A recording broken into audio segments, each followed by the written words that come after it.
Boa noite, meus queridos irmãos, minhas queridas irmãs. Que a paz do Mestre Jesus esteja com todos nós. Sejam bem-vindos mais uma vez à nossa casa, casa de vocês, casa de Moacir, casa de luz, de oração, de trabalho. Hoje temos a grata satisfação de contar mais uma vez com o nosso querido irmão Júlio Batista, trabalhador da nossa casa, trazendo para nós o tema de reflexão para a palestra da noite de hoje: Jesus, modelo e guia para a humanidade. Para nossa harmonização, antes da nossa prece, do livro Pão Nosso, a lição de número 73, aprendamos quanto antes. Como, pois, recebestes o Senhor Jesus Cristo, assim também andai nele. Paulo, Carta aos Colossenses, capítulo 2, versículo 6. Entre os que se referem a Jesus Cristo, podemos identificar duas grandes correntes diversas entre si. Dos que o conhecem por informações e as do que lhe receberam os benefícios.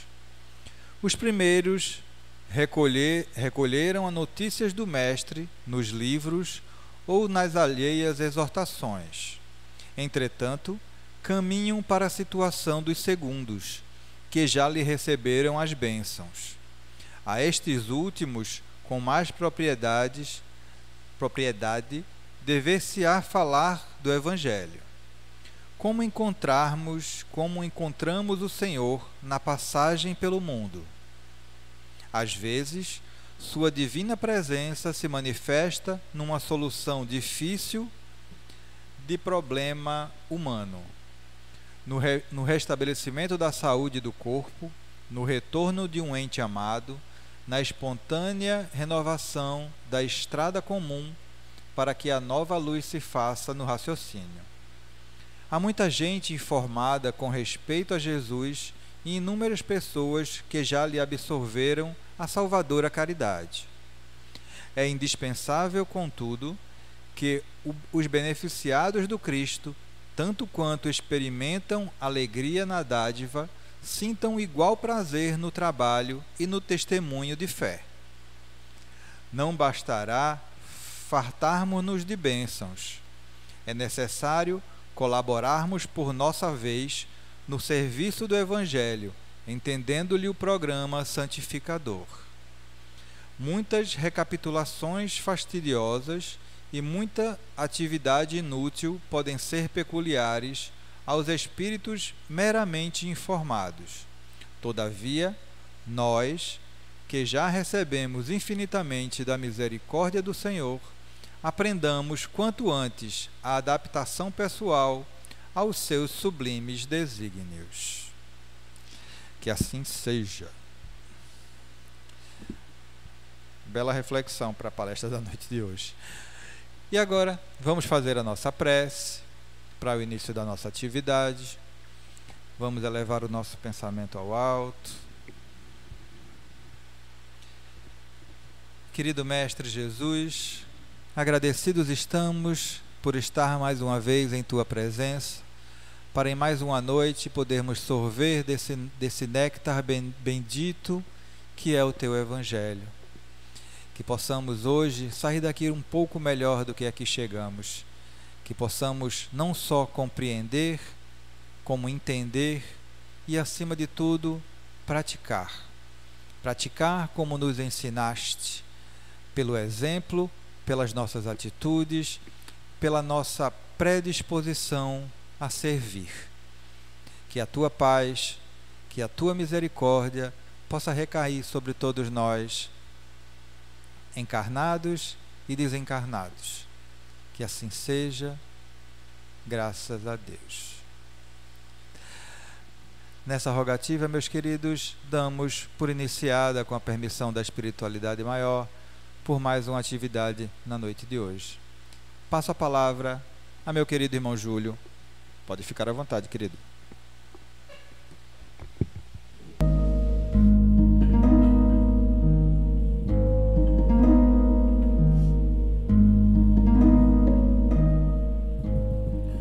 Boa noite, meus irmãos. Oxente, no jantar ou não foi? Boa noite, meus irmãos. Agora, para falar de Jesus, a gente tem que estar alegre. Vamos embora. Como nosso irmão Flávio falou, a mensagem de hoje é Jesus, guia e modelo para a humanidade. Essa palestra ela já era para ter acontecido, né, Flávio? Mas eu fui uma das vítimas estatísticas da virose.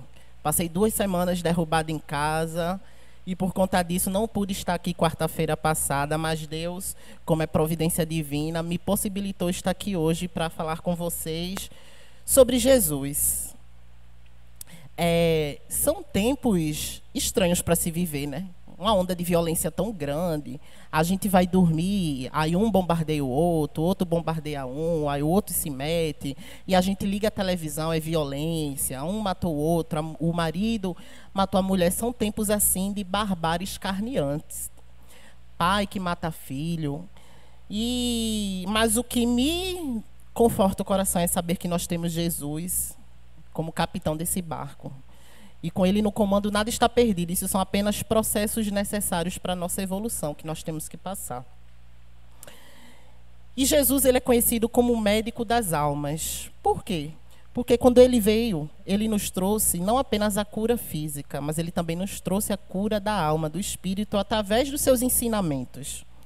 E a gente, quando pensa em saúde, dificilmente a gente pensa em saúde da alma. A gente sempre associa a saúde como sendo a saúde do corpo físico, não é? Mas é muito importante nós cuidarmos também da saúde da nossa alma, porque a nossa alma ela precisa estar salutar, ela precisa estar envolvida de bons pensamentos, de boas energias, para que o ambiente que nós estamos imersos, ele possa ser um ambiente propício para que as boas coisas aconteçam. Como é que eu posso querer que apenas boas coisas me aconteçam se os meus pensamentos não estão sintonizados com essa onda de boas coisas? Eu estou sintonizado em coisas ruins, em desejar o mal ao próximo e não querer estender a mão ao meu irmão. Como é que eu posso querer coisas boas como eu não desejo coisas boas? E a seu Robson botou para tocar aqui a oração de São Francisco de Assis.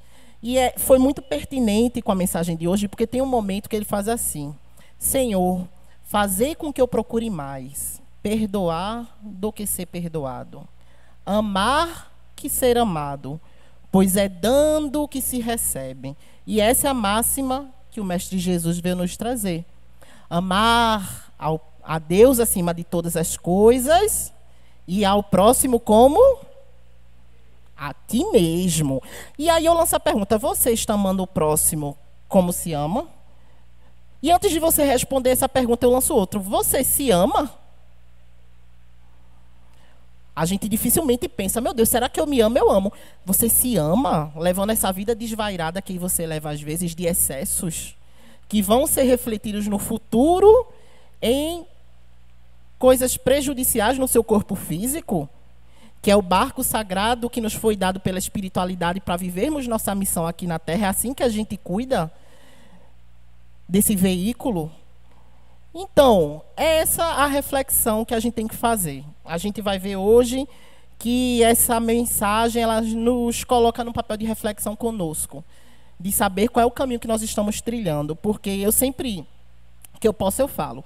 A gente tem que vir, tem que participar das palestras, participar dos estudos, tem que escutar, tem que estudar em casa. A gente tem que ter a teoria dos ensinamentos do Cristo muito bem solidificado dentro da gente. Mas o mais importante é o que a gente faz, são as nossas ações no cotidiano. Porque Jesus ele veio para trazer a teoria, por isso que ele é o guia. Porque o guia é aquele que veio para não trazer novos ensinamentos, ele veio para ressignificar aquilo que já havia sido trazido por Moisés. Então ele vem apenas para ressignificar, para aprofundar o conhecimento daquilo que a gente tem. E mais do que falar, mais do que trazer, mais do que ensinar, ele mostra na prática tudo aquilo que ele fala. Por isso que ele é o guia e modelo. Então a gente tem que ter essa visão de que temos que ter a teoria bem solidificada, mas palavras sem ações são palavras vazias.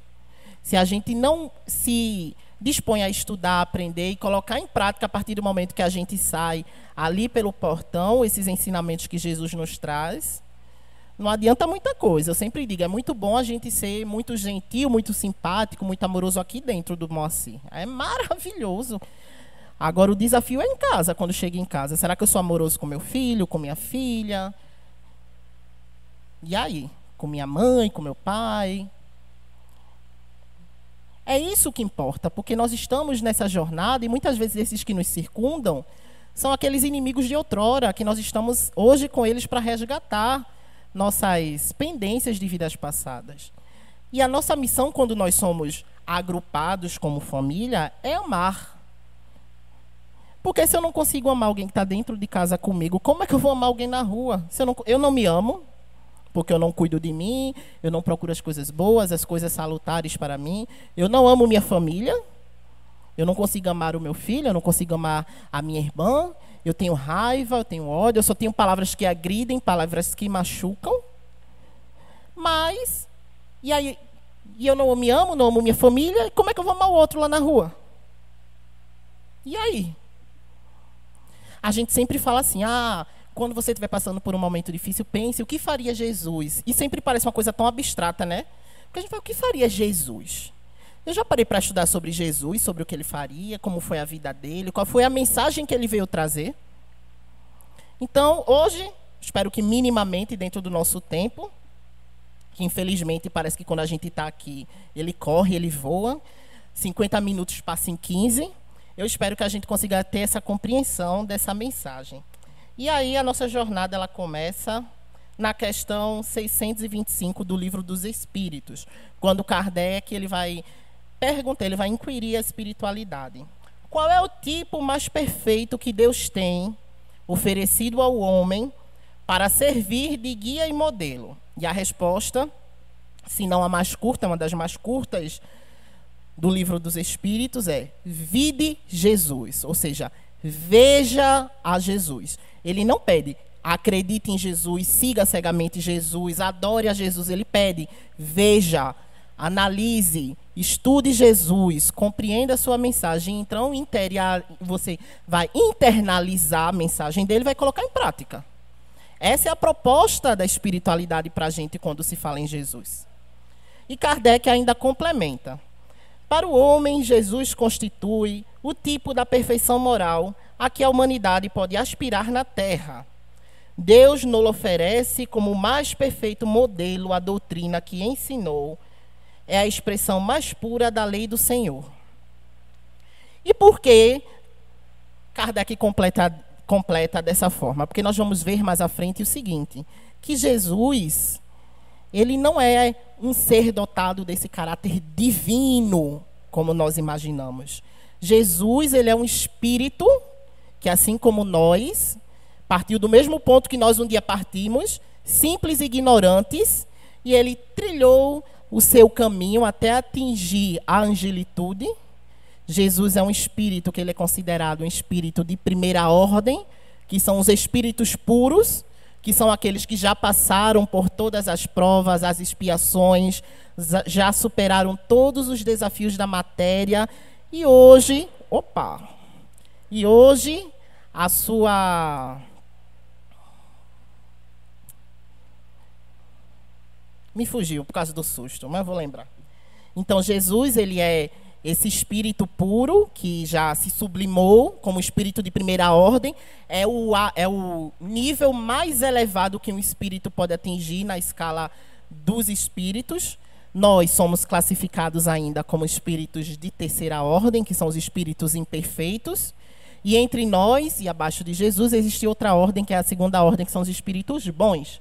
E dentre essa organização ainda existem outras organizações, como dentro dos espíritos bons vão ter os espíritos sábios, nos espíritos imperfeitos vão ter os pseudo-sábios, os espíritos enganadores, e aí vai. Mas Jesus ele já está ali, no ápice da evolução espiritual. Então ele já não necessitava mais passar por nenhuma prova aqui na matéria, porque ele já transcendeu isso. Ele percorreu a mesma jornada que nós estamos percorrendo e que um dia daqui a bilhões e bilhões e bilhões e bilhões de anos seremos nós. Vai demorar um tiquinho. Nossa querida irmã Elo, ela sempre diz que nós somos a poeira da poeirinha do que é Jesus. E eu digo a ela, Elô, se você é a poeirinha da poeirinha do que é Jesus, eu sou a poeirinha da poeirinha da poeirinha do que é você. Porque eu estou muito abaixo de você ainda. Então, uma das mensagens que Jesus trouxe para a gente, a primeira é essa, a da humildade. Da gente saber a nossa... como eu posso dizer? Da gente saber de onde nós estamos localizados nesse universo. Da gente não se achar mais do que é. Da gente saber exatamente o nosso lugar, de nós não querermos agir com orgulho, com soberba sobre o outro. E aí, Jesus, como eu disse, ele é o governador, ele é um espírito puro, ele é o governador, o mentor da Terra, o governador espiritual do nosso planeta Terra. Vamos seguir. E aí ele vem trazer esse duplo papel, como eu falei, o de guia e o de modelo. Como guia, ele vem com a missão de revelar as leis divinas em sua verdadeira essência. É como eu falei, ele não veio trazer novas leis, ele veio ressignificar o que já tinha sido trazido. São as 3 revelações que nós temos, é Moisés, Jesus e o Consolador prometido, que é o Espiritismo. Então Jesus ele veio para ressignificar aquele Deus que Moisés trouxe. Que Deus é esse? É um Deus que é tido como justo, mas é um Deus punitivo, é um Deus que causa medo. E por que foi esse Deus que Moisés trouxe? Porque o povo daquela época eram pessoas que tinham em si uma essência bárbara, violenta. Então, como é que eu vou controlar alguém que tem uma essência bárbara, violenta, falando apenas de amor, de caridade, de humildade? Naquele momento não tinha como. Então, o que foi permitido àqueles irmãos da época saberem era aquele tipo de Deus. E aí, quando Jesus vem, ele já vem para trazer justamente a humanidade, ela já está mais evoluída. E Jesus vem para ressignificar aquelas leis e trazer um novo conceito de Deus, que é um Deus justo, mas é um Deus de amor. É um Deus que ama, acima de tudo. E aí foi quando ele nos deixou aquela máxima, que é a máxima dele, que amarás Deus de todo o teu coração, de toda a tua alma e de todo o teu entendimento. E amarás o próximo como a ti mesmo. E o seu papel como modelo, porque ele veio como guia para trazer a teoria, para trazer os ensinamentos, a palavra.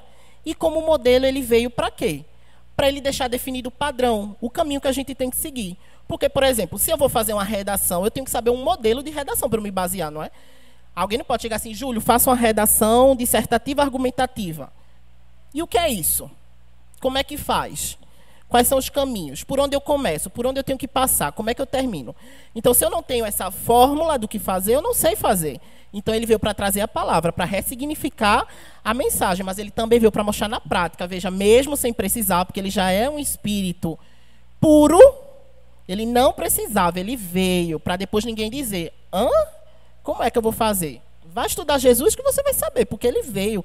Ele passou pelas dores e sofrimentos que ele não precisava passar para que hoje, quando a gente precisasse, a gente soubesse o caminho a seguir, que não é um caminho fácil. Não pense que eu acho que é um caminho fácil, porque eu estou falando aqui, eu sei que é um caminho difícil, é muito ruim ter que perdoar às vezes. Principalmente quando o mal que a pessoa fez é aquele mal que dilacera você por dentro. E você tem que ouvir assim, perdoe. É difícil, mas é necessário. Porque você guardar esse sentimento para você, de que adianta? O que é que você ganha com isso? São coisas que adoecem.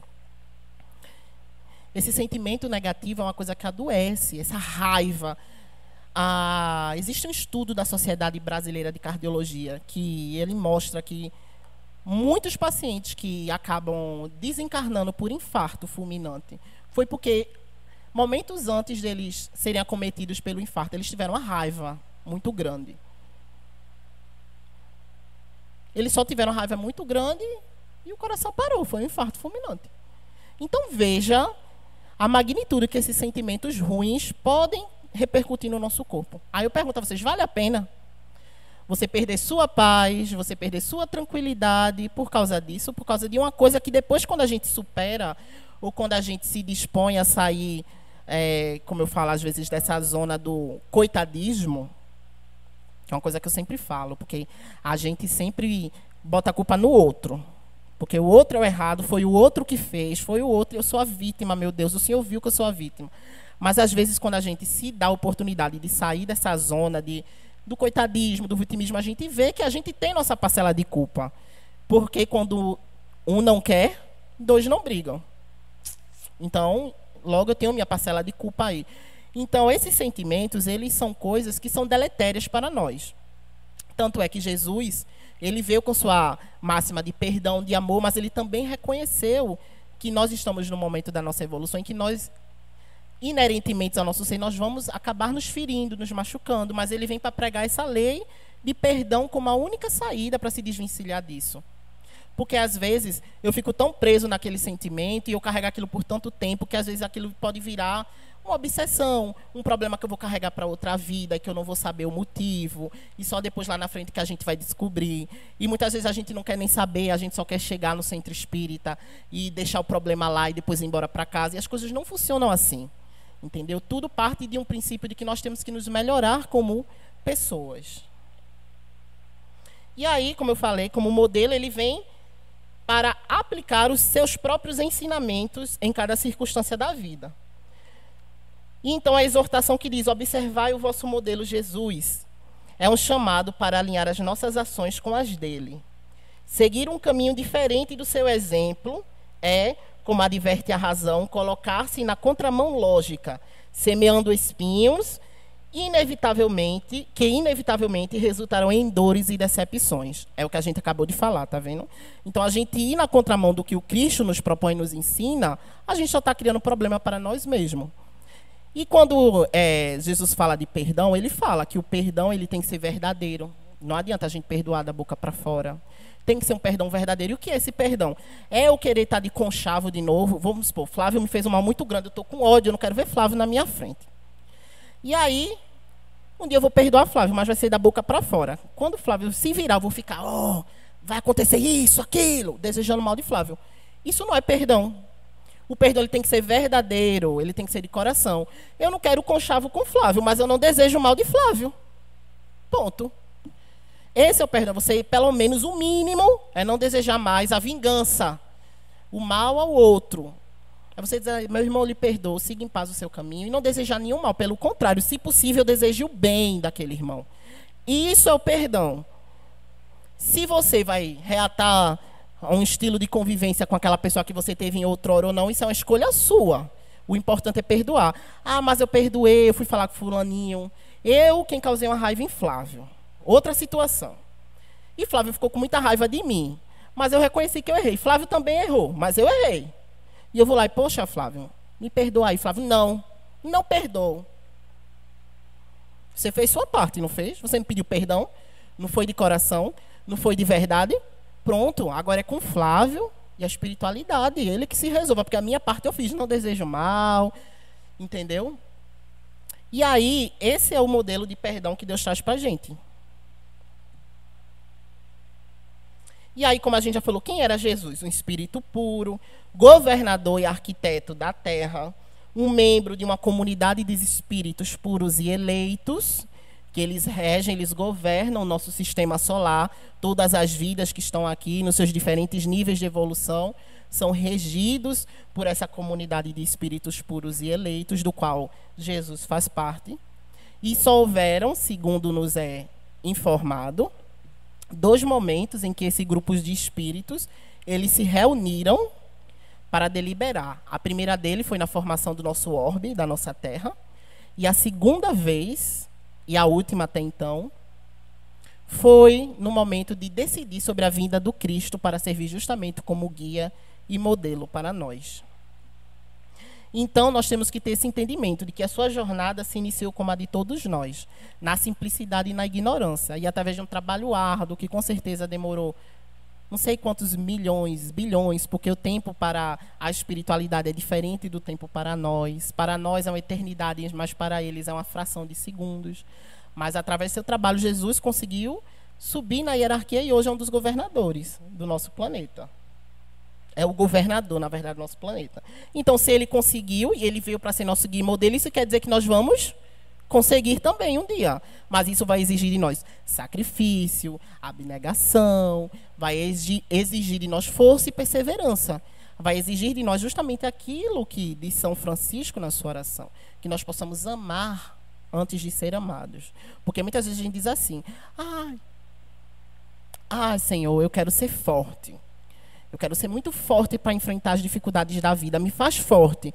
E a gente pensa na nossa cabeça que a gente vai acordar um dia super forte, super resistente, super resiliente e vai enfrentar tudo de peito aberto, quando não é assim. Quando você perde força para Deus, Deus vai lhe dar as oportunidades de ser forte. E aí essa oportunidade ela vai bater na sua porta. E aí vai depender de você se você vai aproveitar ou não. Ou vocês acharam que Deus ia fazer vocês fortes mesmo? Ai, meu Deus, eu queria tanto, tanto ser amado. Mas quando a oportunidade de amar o próximo bate a porta, meu irmão, você fecha a porta com a violência, uma truculência tão grande que não permite que esse amor entre. Eu quero ter paz, meu Deus, na minha vida. Mas quando chega a oportunidade de ser a paz no ambiente, você escolhe ser a turbulência. E aí você tem que ajudar também, meu irmão. Porque a espiritualidade faz as parte deles e nós fazemos a nossa. A ajuda chega se a gente estiver aberto para receber ajuda.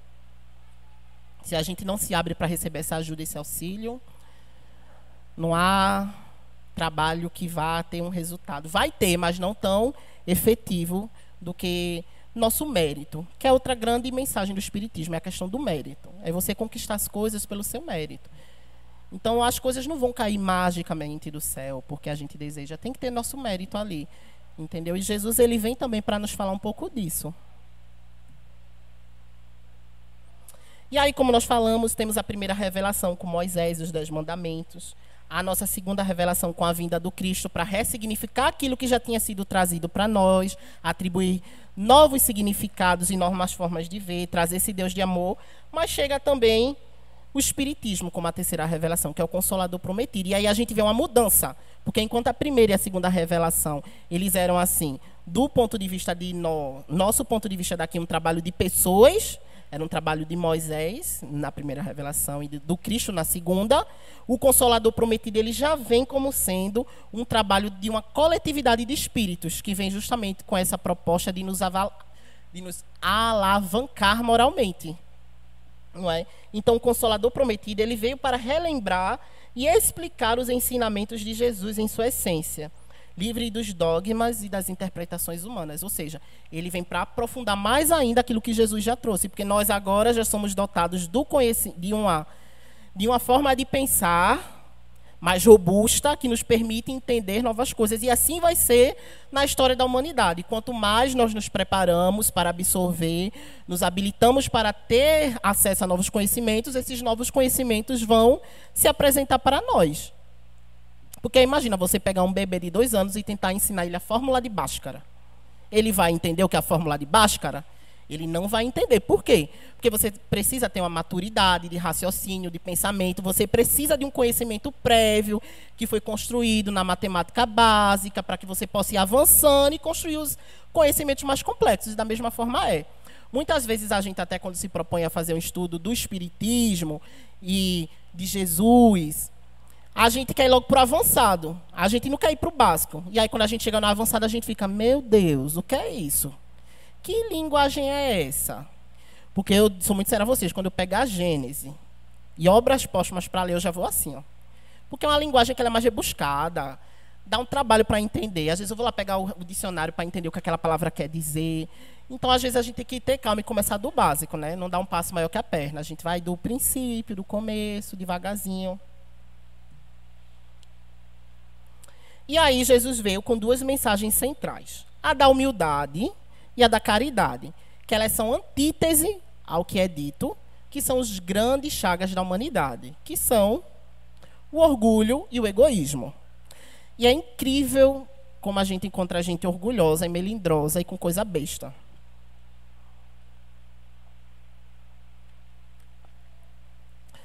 E isso não se resume à nossa convivência dentro até de um centro espírita, mas na nossa vida profissional, muitas vezes na nossa vida pessoal.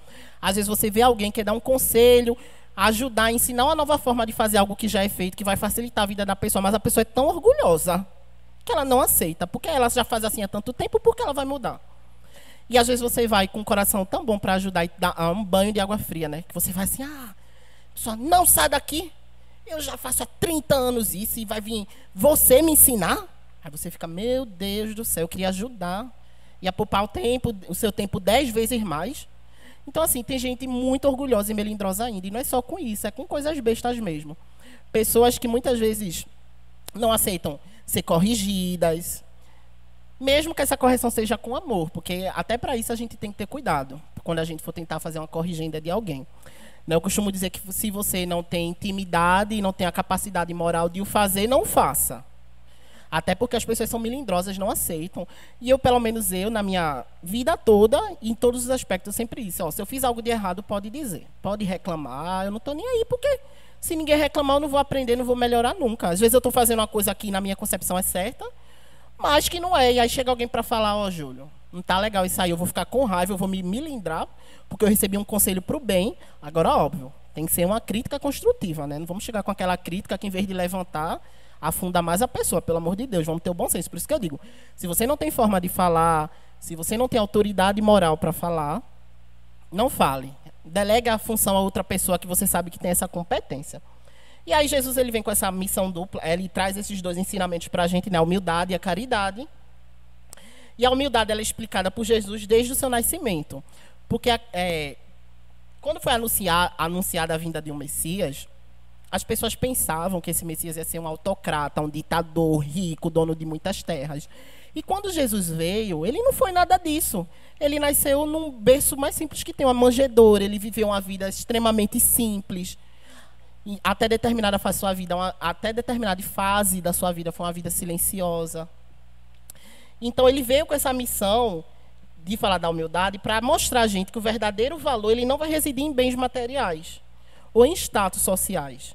Ele vai residir na pureza do coração, que é coisas que a gente ainda é muito apegado. Bens materiais, status social, você é o que você tem, você é o que você mostra nas redes sociais. Muitas vezes a sua vida não é nem aquela vida feliz que você mostra, mas você tem que mostrar para todo mundo que você está bem. Você tem que mostrar para todo mundo que você leva uma vida maravilhosa. E muitas vezes você não leva essa vida maravilhosa, você não leva essa vida bem. Mas é o que eu falei, da aparência de você mostrar que tem o status social, que você tem os bens, a posse. Quando a mensagem do Cristo é nessa contramão, entendeu? É justamente uma questão de simplicidade. E Deus ainda é tão bom que ele ainda nos permite o supérfluo, né? Mas desde que seja uma vida de discrição também, sem esbanjar, sem necessidade de estar mostrando. Porque pense bem, enquanto você tem muito, existem pessoas que vivem na miséria, na pobreza, e tudo bem, cada um está passando pela sua prova, mas vamos lembrar que a nossa missão é passar pelas nossas, ajudando o nosso irmão a passar pela dele. A gente não vai carregar o fardo dele, mas a gente tem que ajudar. Então, vocês acham certo, enquanto tem gente na miséria, na pobreza extrema, você está levando uma vida de esbanjo, de desperdício, de excessos? Por isso que muita gente diz que a prova mais difícil que tem, ou uma das mais difíceis que tem, é a prova da riqueza. Porque é muito difícil você estar ali com o dinheiro, com o poder na mão, e você saber ser comedido naquilo que você está tendo. Então, não há nada errado em ter dinheiro, para que eu não seja mal interpretado. Entendeu? Não há nada mal em ter dinheiro. A questão é como você vai lidar com o dinheiro. É justamente aquela mensagem, se você vai servir a Deus ou a Mamon. Então, assim, você tem que ter o dinheiro, mas você tem que saber como você vai usar isso, para que você não se perca nas luxúrias, nas necessidades da carne, da matéria. Então, é uma prova realmente que ela é muito complicada. E temos também o viés da caridade, que é a virtude, que é a mais meritória, e é baseada no sacrifício do interesse pessoal, pelo bem do próximo, sem segundas intenções. E aqui, se eu pudesse, eu tinha colocado sem segundas intenções, bem grandão assim, ó. Pá. Vamos lá de novo. A virtude mais meritória é a caridade, baseada no sacrifício do interesse pessoal pelo bem do próximo, sem segundas intenções. Por que sem segundas intenções? Porque não adianta eu ir fazer o bem ao próximo, dizendo, eu vou fazer porque Deus vai me ajudar. Eu quero aquele carro, Flávio, do ano, no plástico da concessionária, mas eu vou fazer 30 campanhas do quilo, 60 campanhas da sopa e Deus vai me dar. Não é assim que funciona. Porque essa caridade, Ela tem que ser desinteressada. As recompensas virão, talvez não da forma que nós esperamos. Muitas vezes elas vêm na forma de paz de espírito, de alegria, de felicidade, que é bem mais interessante do que qualquer posse material, né? Imagine você estar ali depois de um serviço de doação ao irmão que está necessitado, você levou a palavra, você levou o sentimento ali quando você foi à rua, e depois daquilo você encontrar paz de espírito, assim, dizer, ah, meu Deus, como foi bom. Por esse momento, espaço curto de tempo, eu fui o alívio. Eu levei a comida para aquele irmão que tinha fome. Eu fui as tuas mãos aqui na terra, Senhor. Que paz me traz.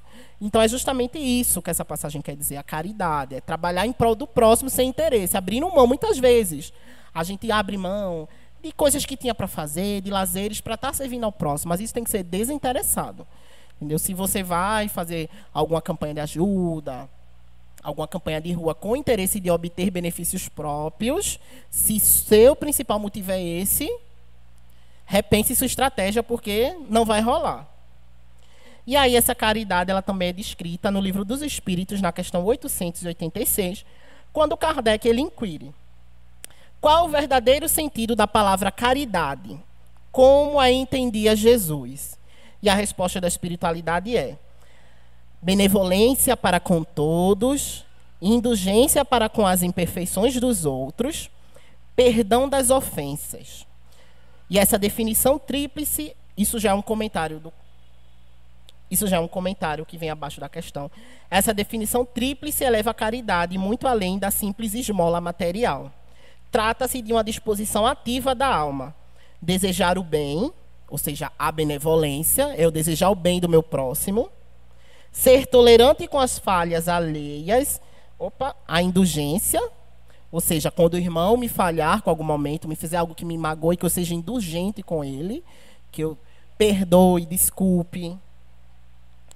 E liberar os corações do peso do ressentimento, que é associado ao item passado da indulgência, que é o perdão. Entendeu? A gente tirar de nosso coração esse peso desses sentimentos que muitas vezes nos apequenam. A gente tem que lembrar que nós estamos... a comunicação universal dos espíritos é o pensamento. É a vibração que nós emitimos, a energia que nós vamos emanar no nosso pensamento. Então, se eu vou estar numa energia que ela é mais densa, de pensar coisas ruins, coisas de baixa vibração, coisas não tão legais, quem é que vai estar perto de mim, uma vez que eu atraio os espíritos pelos meus pensamentos? Vão ser espíritos de igual com o meu pensamento. E a energia do nosso redor se torna mais densa, nossos dias se tornam mais penosos, entendeu? Nós passamos a viver nessa penumbra de pensamento. Então, muitas vezes o que é necessário é nós nos desvencilharmos desses pensamentos, desses sentimentos, para que a gente atraia para a nossa convivência espíritos bons, espíritos que estão sintonizados com essa vibração de alegria, de paz, de tranquilidade, porque aí a gente transforma o nosso ambiente, né? E aí nós vamos falar um pouco agora sobre outra característica do Cristo que ele nos trouxe, que é o poder do amor. Ele demonstrou sua compaixão sem limites. Nunca se afastou dos doentes, dos marginalizados ou dos considerados pecadores. Como eu falei, ele reconheceu que em nosso estágio evolutivo é inevitável que nos firamos uns aos outros. Ele propôs que o perdão incondicional como único meio de quebra dos ciclos de... Eu acho que essa palavra está errada. Magia e vingança. Vamos ignorá-la. Então, veja. Baseado nisso, se Jesus estivesse aqui, você acha que ele estaria aonde? Você acha que Jesus estaria andando onde? Com quem? Eu tenho certeza que ele estaria lá nas ruas do centro da cidade com os nossos irmãos de rua. Então, é outro ensinamento que ele nos traz. É onde nós devemos estar. Se não possível estar em matéria, está em pensamento. Em vibração por eles, toda noite antes de dormir. Ao fazer nossa oração, lembrar de pedir por eles. Nossos irmãos de rua, nossos irmãos que padecem pelas enfermidades do corpo nos hospitais. Seus familiares que padecem sofrimento ao ver o sofrimento dos que amam. Aos nossos irmãos que se encontram internados em manicômios com problemas mentais, muitas vezes atormentados por processos obsessivos muito enraizados. É com essas pessoas que Jesus andava, se lembrem, antes de recriminarem muitas vezes, quando um desses nossos irmãos vinha pedir ajuda e nós, aproveitando do momento que não estamos sendo vistos pelos olhares dos nossos irmãos de fé, proferimos alguma palavra que o magoe. Se não tem condição de o ajudar, não ajude, mas também não profira palavras que vá depreciar o nosso irmão. Não seja agressivo com o nosso irmão. Vocês lembram daquela cena do filme de Divaldo, que ele vai levar o alimento para o irmão de rua, e o irmão de rua muito no estado revoltadíssimo de pensamento, talvez pela situação que se encontrava e por processos de influências de espíritos de vibrações inferiores. Ele, já que você vai me dar os seus restos, eu vou lhe dar os meus. Ele joga em Divaldo um balde dos seus dejetos. E qual é a ação de Divaldo? Ele tenta acalmar o companheiro de tarefa dele, Nilson, que se irou quando viu aquilo, se permitiu ser tomado pela ira e disse: não, Nilson, não faça isso. E ele disse: meu irmão, amanhã eu vou estar aqui e o seu pão vai estar guardado. Se você quiser, só vai me chamar. E é sobre isso, essa é a mensagem. A gente, às vezes, acha Jesus uma ideia muito distante, mas existem outros exemplos que estão um pouquinho mais perto de nós. São inúmeras as figuras na história da humanidade que servem como exemplo. Não só figuras dentro da doutrina espírita, mas que são pertencentes às outras denominações religiosas ou que não são pertencentes a denominações religiosas nenhuma. Porque não é necessário religião, não é necessário você estar imerso em filosofias, como é a proposta do Espiritismo, que o Espiritismo ele é uma filosofia, é um estilo de vida. Para fazer o bem. São inúmeras as pessoas, inclusive as mãos ocultas que não se mostram às mídias, aos meios de comunicação, que fazem o bem. Muitas vezes, ao lado da nossa casa, existem pessoas que praticam o bem e nós não sabemos, porque o bem é uma frase até meio estranha, falar, o bem bem feito é esse, que não mostra a ninguém que está sendo feito. Porque aquele que faz para receber as glórias na terra, já recebeu a sua recompensa. Então, essa é outra mensagem que o nosso Mestre Jesus vem nos ensinar. E antes da gente entrar nas boas-aventuranças, eu estava me lembrando agora de um caso.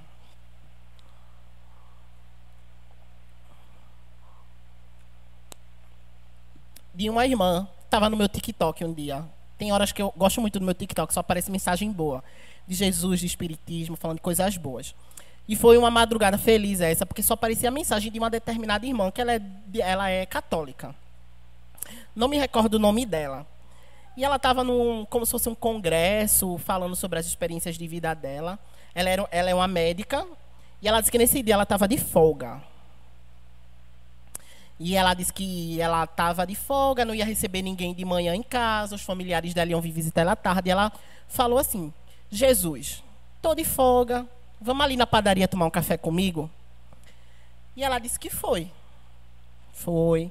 Chegando na padaria, ela disse que dentro do carro ela viu sentado na parede lateral da padaria um morador de rua, um mendigo. E ela disse que várias pessoas passavam por ele e ele não falava com ninguém, ela só observando. Até que ela desceu do carro. E quando ela passou por ele, ele fez: moça, me dá um café. E ela disse que ela sabia que naquela hora quem estava ali era Jesus, que ela tinha convidado para tomar um café. E ela disse: moço, o senhor não quer outra coisa não? O senhor quer só um café, não quer um sanduíche, um salgado, nada? Ela: não, moça, eu só quero um café. Não, mas moço, ela disse que, na verdade, ela falou assim: Jesus, eu trouxe cartão de crédito, eu posso pagar um salgado para o senhor. Eu falei: moço, o senhor não quer nada não? Ela: não, moça, só um café, café preto. E ela disse que ela entrou, mas ela entrou tomada por uma emoção, porque ela disse: eu tinha certeza que era Jesus. E ela entrou, ela disse que quando ela saiu, aquele morador de rua não estava mais lá. E ela disse que ela chorava, porque ela disse que tinha certeza que tinha sido Jesus que ela tinha convidado para tomar o café. E ele foi. Porque como é que vocês já acham que ele vai se apresentar a gente? Jesus está ali na rua. Jesus está ali na descida do Bom Preço. Jesus está ali na Rua do Imperador. Jesus está ali embaixo da Ponte do Arruda. É ali que ele está. Jesus está em todo lugar. A gente tem que ter olhos de ver e ouvidos de ouvir. Então, quando a gente quiser procurar Jesus, a gente sabe onde achar. E lembre-se das palavras dele. Toda vez que ajudardes a um desses pequeninos, é a mim que estás ajudando. Então, a gente não precisa ir longe para achar Jesus, não. Ele está mais perto do que a gente imagina. Mas o que acontece é o que eu já falei. Muitas vezes, a gente está procurando em locais que ele não está realmente. Muitas vezes, quando essas oportunidades aparecem na nossa porta, a gente não vê. E eu me recordo de uma passagem bíblica que eu não vou saber narrar com 100% de precisão, e por isso eu peço perdão. Mas é basicamente o encontro de Jesus com Natanael. Natanael, ele estava em busca, ele era um construtor, ele estava em busca de construir uma sinagoga para Deus. Mas aí acontece um problema, e os planos dão errado, e Natanael se frustra muito, se desespera, fica muito triste, ele vai para debaixo de uma figueira. E lá ele chora muito, ele diz: Senhor, ouça o meu clamor, não esconda a minha face de ti, não esconda a tua face de mim. Senhor, o Senhor me ouve? E esse foi o momento mais que Natanael estava mais no fundo do poço. E nesse mesmo período ele recebeu a visita de Felipe. E Felipe, vendo Natanael naquele estado, convidou para conhecer o mestre, Jesus. E após muita insistência de Felipe, Natanael aceitou e foi ao encontro do mestre. E aí, quando Natanael vai ao encontro do mestre junto com Filipe, ele diz: ora, que boa noite. Ele faz: Filipe, quem está aí ao teu lado? E Filipe fala: é o meu amigo Natanael. E ele fala: Natanael, aquele em quem não reina a mentira. E Natanael se assusta e faz: de onde o Senhor me conhece? E ele faz: eu te conheço antes mesmo de Filipe te visitar para te convidar a vir ao meu encontro. Eu te vi no teu pior momento, embaixo daquela figueira, e eu não escondi a minha face de ti. Que foram exatamente as palavras que Natanael proferiu embaixo daquela figueira em desespero. E naquela hora, ele reconhece a grandiosidade do mestre, porque quem era aquele homem que sabia tanto dele que ele nunca tinha visto? Imagine você ir ao encontro de alguém que é denominado mestre, o Senhor, o rei de Israel, e a pessoa dizer: Dona Nena, aquela de coração puro, e você: mestre! Imagine a honra, o privilégio que é. Não é? E essa é uma passagem bíblica, mas também é uma cena que se passa numa série. Acho que alguns de vocês já ouviram falar, que é The Chosen, Os Escolhidos. Gente, eu estou tentando muito assistir essa série, mas eu sou manteiga. Cada cena que aparece eu pauso e choro. E choro, e choro. Porque não sei explicar a emoção que me toma a ver determinadas cenas, da grandiosidade, retratando a grandiosidade de Jesus. E me surpreendeu muito ver a leveza que Jesus é retratado na série. Porque às vezes quando a gente pensa nele, pode pensar numa pessoa séria, sisuda, que não. E na série Jesus é apresentado com a leveza, sabe, com a doçura, com a alegria de vida tão grande. E até hoje eu não consegui sair da primeira temporada dessa série, porque eu choro. Eu peço a Deus força, assim: Deus, por favor, me dê força, que eu quero terminar. Mas eu não consigo, porque é muito emocionante para mim, de verdade. Eu me emociono muito. Eu sou uma pessoa chorona por natureza. E quando eu vejo essas cenas, e para completar, às vezes eu estou deitada em casa e vem a edição no TikTok com a musiquinha triste de fundo. Aí é que eu choro mesmo. Mas aí, Jesus, ele trouxe para a gente também, ó, tá vendo que eu já falei? O relógio, 15 minutos, né? Mais ou menos. Ó, vou dar uma carreira então. Mas aí Jesus trouxe também para a gente o que foi considerado por vários estudiosos através dos tempos o maior ensinamento de todos. Foi Mahatma Gandhi que disse: se perderem todos os livros sacros, ou seja, se perderem todos os livros religiosos, a Bíblia, o Alcorão, nada, e só sobrar o Sermão da Montanha, nada está perdido. Porque essa mensagem ela exprime de uma forma tão poderosa todos os ensinamentos de Jesus. Tudo que Jesus tinha para dizer para a gente, que nada estaria perdido. Ainda assim, a humanidade conseguiria caminhar rumo ao progresso. E aí vamos agora, de forma um pouco rápida, analisar vamos analisar esse sermão, né? Onde ele começa dizendo: bem-aventurados são os ditosos, os felizes, ou seja, felizes os pobres de espírito, porque deles é o reino dos céus. E com isso ele quer dizer não a pobreza intelectual, ele está falando sobre a humildade. Os pobres de espírito, eles são aqueles que reconhecem sua própria insuficiência, sua dependência de Deus, e se esvaziam do orgulho.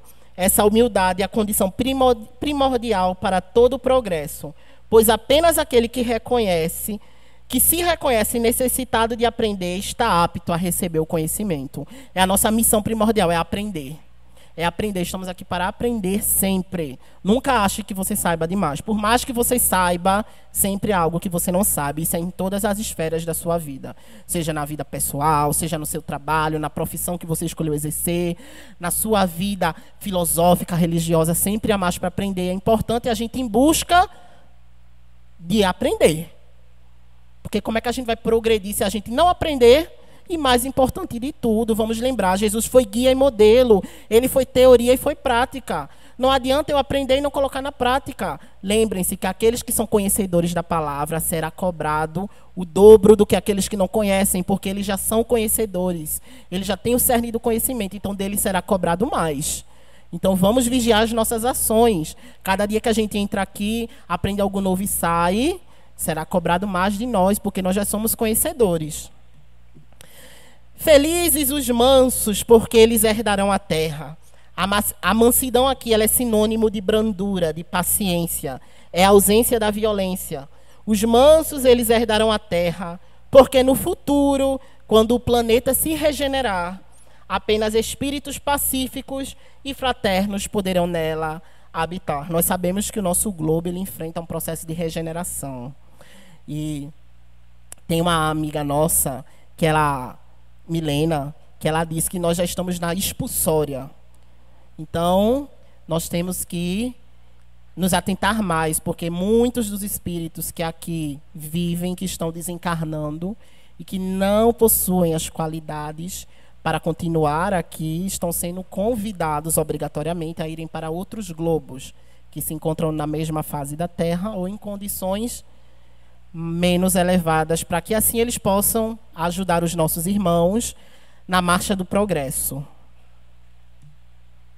Felizes os que choram, porque eles serão consolados. Essa passagem ela exalta aqueles que compreendem o valor redentor do sofrimento, que aceitam as provocações não com desespero, mas com resignação e fé, sabendo que elas são oportunidades de depuração e crescimento espiritual. A consolação prometida é a paz da consciência e a felicidade futura. Quando eu leio essa passagem das Boas-Aventuranças, eu sempre me lembro do filme de Divaldo também. Quando ele está, após aquela cena que ele tenta tirar sua própria vida, ele está lá se lamentando, dizendo que ele queria ter uma família, que ninguém liga para a felicidade dele. E Joana dá uma lição de moral nele quando ela diz: quem se dedica a enxugar as lágrimas do próximo não tem tempo de chorar. Então, às vezes, é essa mensagem que nos é requerida. A gente não pode ter tempo de chorar, porque tem alguém precisando de um ombro. Tem alguém precisando ser amparado. Tem alguém precisando de ajuda. Não que o meu sofrimento não importa, ele importa no meu íntimo. Que eu não faça escândalo dele, para que todos possam ver. Que eu sofra no meu íntimo e que eu ajude ao próximo. Bem-aventurados os misericordiosos, porque eles alcançarão a misericórdia. A misericórdia é o perdão das ofensas, as indulgências para fraquezas alheias. É o complemento da mansidão. A lei da reciprocidade aqui é clara. Para recebermos o perdão divino por nossas faltas, precisamos antes perdoar aqueles que nos ofenderam. E muitas vezes nós os fazemos, não é? Pedimos: Senhor, perdão pelas minhas faltas, perdão, Senhor, porque eu prometi ao Senhor que não ia fazer isso, mas eu fiz, eu fracassei. Mas aí é que nos é lançada essa máxima: você está perdoando para receber o perdão? Bem-aventurados os limpos de coração, porque eles verão a Deus. A pureza do coração é inseparável da simplicidade e da humildade. Um coração puro é aquele que está livre das más intenções, do egoísmo e do orgulho. Ver a Deus significa compreender suas leis e sentir sua presença através de uma consciência tranquila e reta. Bem-aventurados os pacificadores, porque eles serão chamados filhos de Deus. Os pacificadores não são apenas pacíficos, mas são aqueles que trabalham ativamente para promover a paz e a harmonia ao seu redor. Eles se tornam co-criadores com Deus na construção de um mundo melhor. E por isso são dignos de serem chamados seus filhos. E aqui eu desejava falar um pouco sobre como Jesus ele veio para trazer o ensinamento através das parábolas, porque ele trazia suas lições, seus ensinamentos com exemplos práticos do dia a dia e numa linguagem que poderia ser de fácil entendimento ao povo da época. E então ele usou suas parábolas como um dos recursos didáticos mais geniais. Cada parábola é um espelho que ele coloca diante da alma, nos convidando automaticamente ao autoconhecimento e à reforma íntima. Porque, deixa eu ver se eu achei. É um trecho muito interessante que eu achei que eu queria ler, que nos diz assim: não basta mais apenas não matar, é preciso extirpar a cólera e o sentimento de inimizade do coração. Não é suficiente não cometer adultério. É necessário cultivar a pureza dos pensamentos. Muitas vezes nós não falamos, muitas vezes nós não praticamos, mas pensamos. E também por nossos pensamentos, nós responderemos. Então é necessário que nós entendamos, como eu já tinha falado, a necessidade de nós elevarmos a nossa faixa de pensamento, para que se cerquem de nós os bons espíritos que, por consequência, vão influenciar os bons pensamentos. Vão nos conduzir para caminhos melhores. E aí, deixa eu ver se eu coloquei aqui. Antes disso, eu trouxe uma das parábolas que eu vou ler, para não cometer nenhum erro. É a parábola do semeador, eu tenho tempo ainda. Que ela é conhecida como a parábola das parábolas, né? Então, nós vamos ler e vamos analisar. A parábola do semeador. Uma grande multidão se juntava e pessoas de várias vilas tinham ido ouvir Jesus. Naquele mesmo dia, Jesus saiu de casa e sentou-se à beira do lago. Uma grande multidão se juntou ao seu redor. Havia tanta gente que Jesus entrou em um barco e sentou, e toda a multidão permanecia em pé na praia. Jesus lhes ensinou muitas coisas por meio das parábolas, e ele dizia: certo homem saiu para semear. Enquanto semeava, uma parte das sementes caiu à beira do caminho, e os pássaros vieram e as comeram. Outra parte caiu no meio das pedras, onde havia pouca terra. Essas sementes brotaram depressa, pois a terra não era funda. Mas quando o sol apareceu, elas secaram, pois não tinham raízes. Outra parte das sementes caiu no meio dos espinhos, os quais cresceram e as sufocaram. Uma outra parte ainda caiu em terra boa e deu frutos, produzindo 30, 60 e até mesmo 100 vezes mais do que tinha sido plantado. Quem puder ouvir, ouça. E aqui nós vamos fazer uma análise. Quem era o semeador? O semeador era Jesus e, por extensão, todos aqueles que se dispõem a disseminar a sua palavra. O que eram as sementes? As sementes eram a palavra de Deus, os ensinamentos do Evangelho. O que era aquele solo à beira do caminho, onde os pássaros chegaram e comeram rapidamente as sementes? É o coração indiferente ou materialista, onde os ensinamentos não são absorvidos, devido à desatenção ou a crenças endurecidas. O que era o solo pedregoso? O solo pedregoso era o entusiasta superficial, que recebe a palavra com alegria, mas carece da perseverança, ou seja, não cria raízes para suportar provações e tribulações. E aquele solo com espinho? Eram os corações sufocados pelas paixões mundanas, pelo engano das riquezas, pelo egoísmo e pelas preocupações materiais que abafam o crescimento material. E o que era aquela terra boa? Aquela terra boa éramos nós, os corações sinceros e dispostos que ouvem a palavra, a compreendem e a cultivam para produzir os frutos de virtudes boas em graus variados.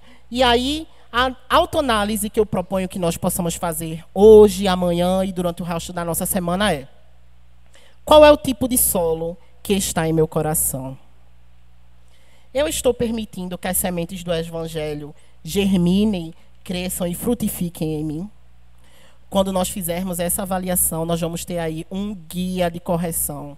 Vamos saber onde estão os problemas, onde estão os desvios de condutas, as más inclinações, e vamos trabalhar junto com Cristo e com a espiritualidade, com o estudo constante e com a prática no bem, de serviço ao próximo desinteressado, para nos melhorarmos. Nossa casa, ela dispõe de vários trabalhos que vão em auxílio dos nossos irmãos de rua, em recolhimento de donativos para as nossas vovós aqui do abrigo. Trabalho é o que não falta. Nós precisamos das mãos dispostas para colaborar na seara do Mestre. Deixa eu dar uma carreirinha, que meu momento já está se acabando. E aí, vamos fazer uma rápida conclusão. Jesus, ele não é uma figura histórica a ser meramente admirada, nem uma divindade inatingível a ser simplesmente adorada. Ele é o caminho, a verdade e a vida em um sentido literal e aplicável. Como guia, ele nos legou a lei em sua expressão mais pura, condensada no amor a Deus e ao próximo. Como modelo, ele personificou essa mesma lei em cada um dos seus atos. A sua vida é a prova de que a perfeição moral, embora seja um cume elevado, é uma meta aspirável para o espírito humano.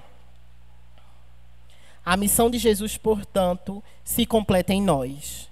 Ela não é um evento concluído há 2 milênios, mas um chamado vivo e ressoante que ecoa na consciência de cada um. E assim, meus irmãos, como o tempo é corrido, eu me despeço de vocês, desejando os meus mais sinceros votos de paz, de amor, de tranquilidade.